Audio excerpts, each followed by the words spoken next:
you strong as an ox and you're a vegan. And he said, have you ever seen a vegan eat or ox eat meat? Yeah. Yeah. You know, What animal did you use to compare me to? You didn't compare me to a lion. You didn't compare me to a cheetah. You didn't compare me to anything else. You said, you're strong as an ox. What do ox eat? And that's what I eat. And there's the similarity. The connection is there. Yeah. Strongest animals in the world are all vegetarians, or vegetarians anyway. And they never stop moving. Gorillas. They never stop moving. Look at the belt. I mean, lions, they say, what about lions? They're really strong. No, they're not. Who would you rather have pull your car out of a ditch? A bull or a tiger? They can't pull. They're armed with weapons. And they're quick and they're fast and they hit and they slam and they got weapons.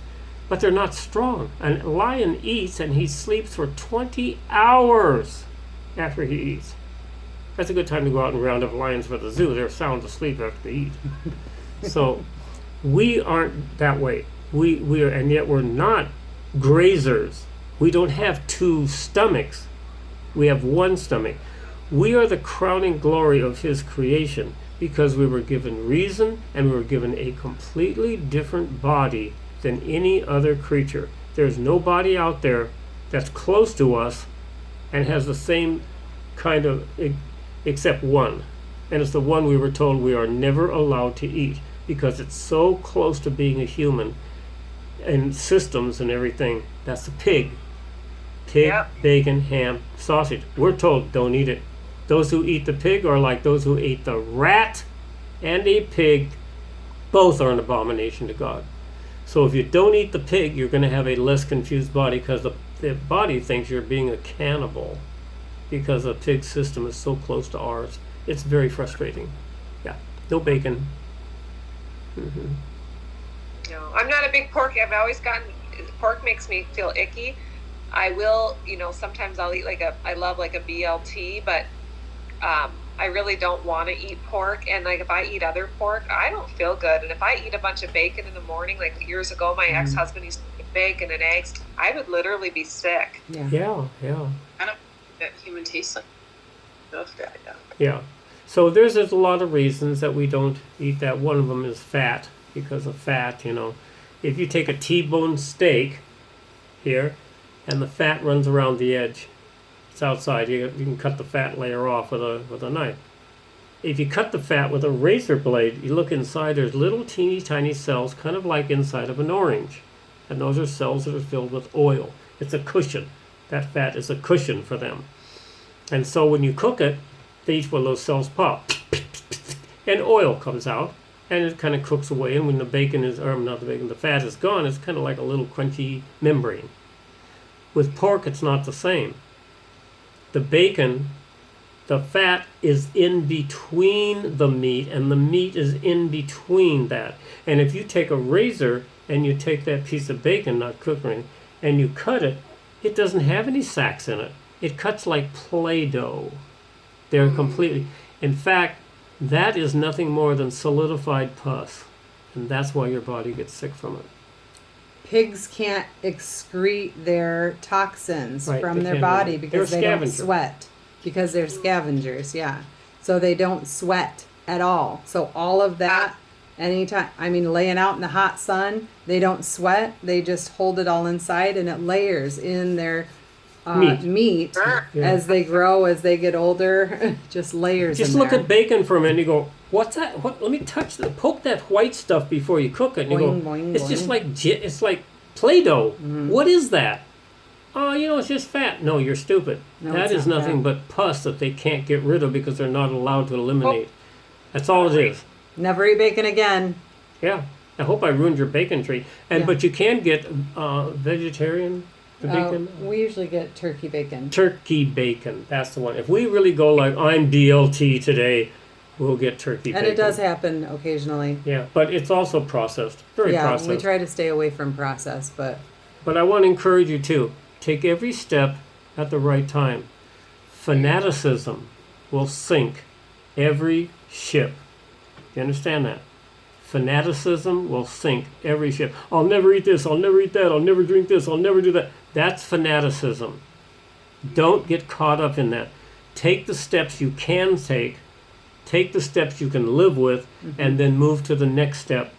Don't just deny and try and go 100%. I'm only going to eat raw peanut butter from now on. You're going to fail. You're going to fail. The proof of that is the Titanic. Okay, that's it. That was total fanaticism, and it didn't even make it on its first journey. So we want to be sensible, practical, logical, and spiritually connected with ourselves and with God. When you pray, don't ask for things. Thank Him for things. Don't just say, please, please, please, let me win the lottery, please, please. He doesn't like that kind of person. He likes people who say, you said you would provide everything I need. My children are in need. You said you would take care of them. You said, and quote the Bible. And he goes, ooh, I like this child. They sound just like me. You talk to Yahweh like your provider, your father, your friend, your everything. Because He is yours. You're His. You guys are bound together. Remake that connection from the Garden of Eden. It's great. Okay, I'm done. And you said thank Him. I'm going to go get a beer. Yes, not. Yes, thank Him after. She said to thank Him after you eat.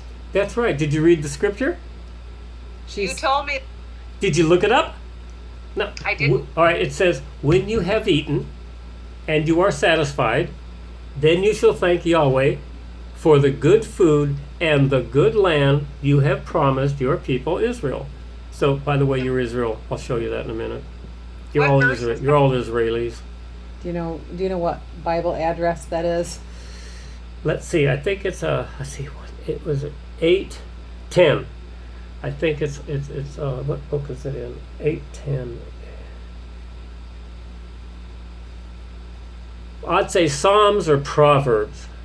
8:10. I think is the number 8 verse 10. Chapter 8 verse 10. He knows that kind of stuff. I don't.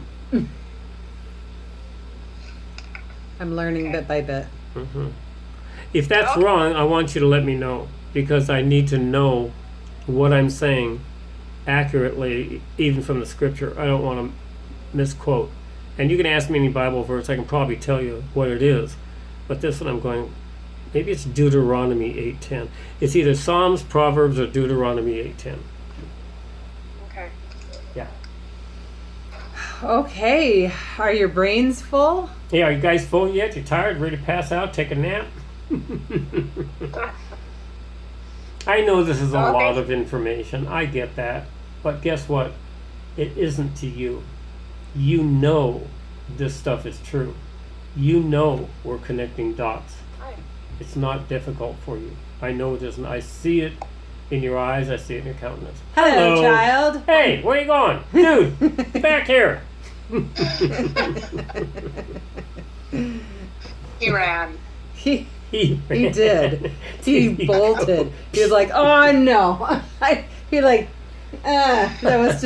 was so cute. Oh no, not cute, smart people again. I'm out of here. Okay. We'll talk to you guys tomorrow. Thank you so much. Yeah, you're so very welcome. Good night. You look so good, Sheila. I just think you really need to hear that. Put that tongue away and smile. There you go. Bye, guys. Bye.